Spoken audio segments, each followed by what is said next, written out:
A McKinley High School employee has been banned from that campus following allegations of misconduct.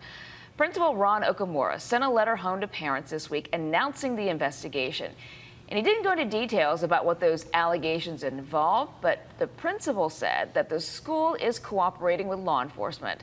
Police records show a man was arrested on campus on allegations of sex assault on March 31st. It's not yet known if the incident is linked to the letter. In the letter, Okamura says that counseling staff, they are available for any students feeling concerned or anxious about this situation, and added that the safety and well-being of students and staff is a top priority for the school.